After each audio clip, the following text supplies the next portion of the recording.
Selamat pagi, siang, sore, dan malam. Izinkan saya memperkenalkan diri. Nama saya Meta Novensa Tamba dengan NIM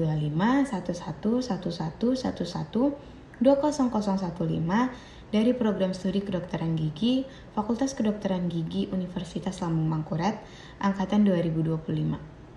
Tujuan saya membuat video ini adalah untuk memenuhi salah satu tugas dari Dr. Oski Iliandri, Magister Kesehatan. Jadi di sini saya akan menjelaskan mengenai sistem reproduksi pada wanita. Secara umum, sistem reproduksi pada wanita merupakan kumpulan organ dan jaringan tubuh yang berfungsi untuk memproduksi sel telur atau ovum, memfasilitasi pembuahan, serta mendukung perkembangan embrio dan janin hingga kelahiran. Berbeda dari sistem reproduksi pria yang terus menghasilkan sperma sepanjang hidupnya, sistem reproduksi wanita bekerja secara siklis dan dikendalikan oleh hormon reproduksi. Komponen utama dalam sistem reproduksi wanita ini dibagi menjadi dua bagian besar. Yang pertama ada sistem reproduksi internal atau dalam, dan yang kedua ada sistem reproduksi eksternal atau luar. Pertama-tama, saya akan menjelaskan mengenai organ reproduksi internal ataupun bagian dalam. Nah, jadi organ reproduksi internal ini berada di dalam rongga panggul dan berperan langsung dalam proses reproduksi. Untuk struktur-struktur daripada organ reproduksi internal ini memiliki beberapa struktur.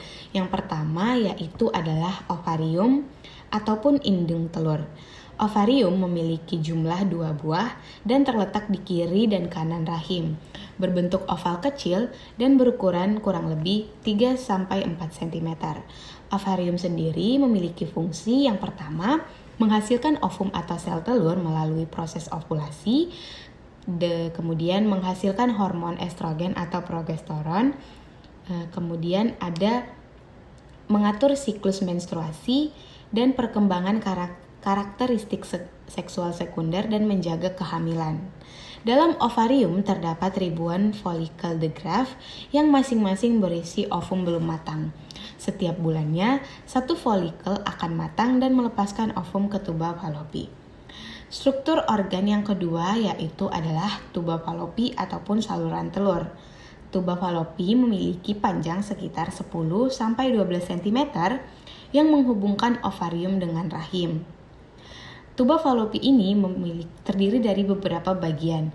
Yang pertama ada infundibulum, merupakan ujung berbentuk corong dengan jumbai-jumbai halus atau fimbriae yang berguna untuk menangkap ovum. Yang kedua ada ampula, merupakan bagian tengah yang menjadi lokasi terjadinya pembuahan oleh sperma.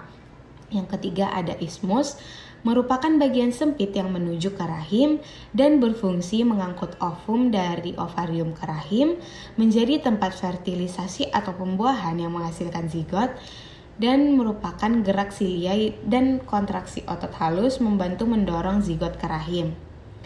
Adapun struktur organ yang ketiga yaitu uterus atau rahim. Uterus atau rahim ini berbentuk seperti buah pir terbalik dengan panjang kurang lebih 7-8 cm. Dindingnya terdiri dari 3 lapisan. Yang pertama itu adalah dinding endometrium, merupakan lapisan dalam yang mengalami penebalan dan peluruhan saat menstruasi.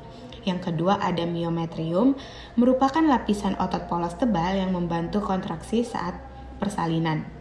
Yang ketiga ada perimetrium, merupakan lapisan luar sebagai pelindung yang memiliki fungsi sebagai tempat implantasi zigot dan perkembangan embrio, kemudian menyediakan nutrisi awal untuk janin dan berkontraksi kuat untuk membantu kelahiran bayi. Struktur yang keempat adalah serviks atau leher rahim. Serviks merupakan bagian bawah rahim yang sempit dan menonjol ke dalam vagina. Serviks sendiri memiliki fungsi untuk mengatur keluarnya darah menstruasi dari rahim ke vagina, menjadi jalan masuk sperma ke dalam lahir, dan selama persalinan, serviks ini akan melebar atau mengalami dilatasi yang memungkinkan bayi untuk keluar. Kemudian, serviks sendiri menghasilkan lendir serviks yang berubah kekentalannya sepanjang siklus menstruasi dan akan lebih encer saat ovulasi untuk mempermudah sperma masuk.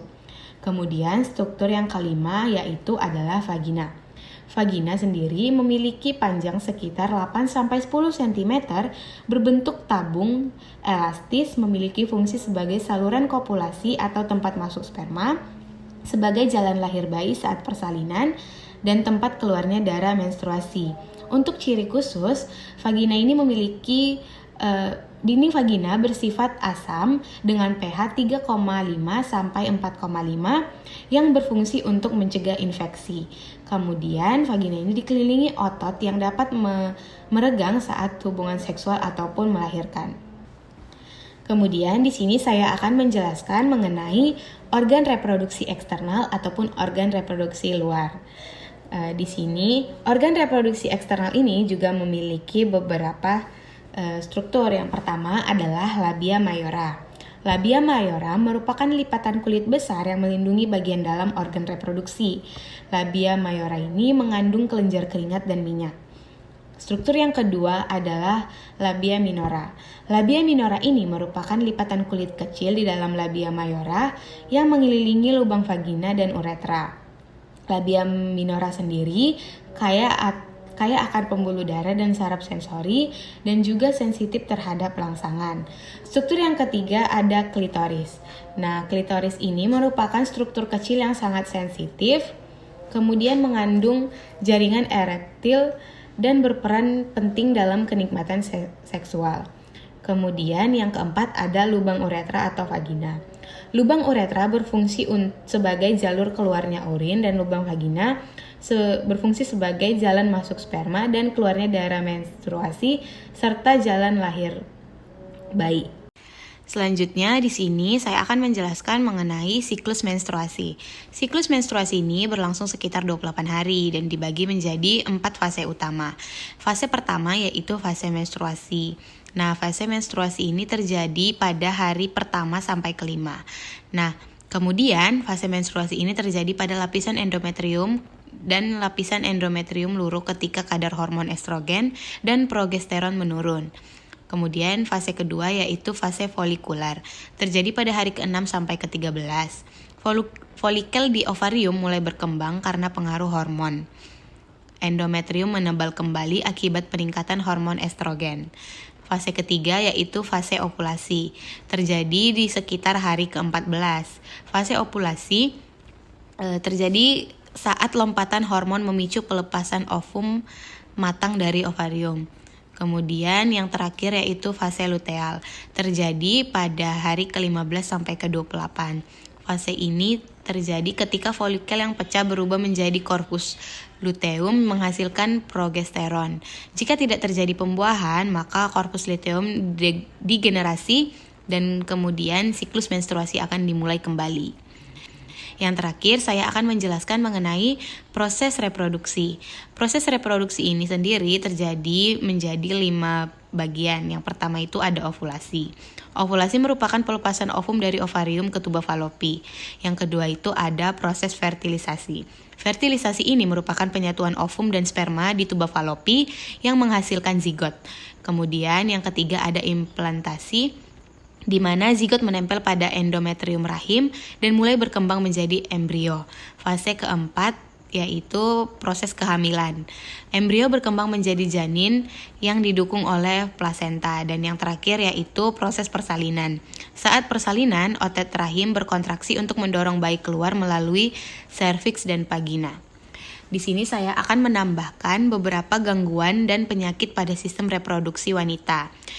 Beberapa gangguan umum diantaranya yaitu ada endometriosis, kemudian polycystis ovaris syndrome, kemudian ada infeksi menular seksual, kemudian ada mioma uteri dan ada kanker serviks ataupun kanker ovari. Kesimpulan yang bisa saya ambil yaitu sistem reproduksi wanita adalah sistem biologis yang sangat kompleks dan terkoordinasi. Fungsinya tidak hanya untuk menghasilkan keturunan tetapi juga menjaga keseimbangan hormonal tubuh.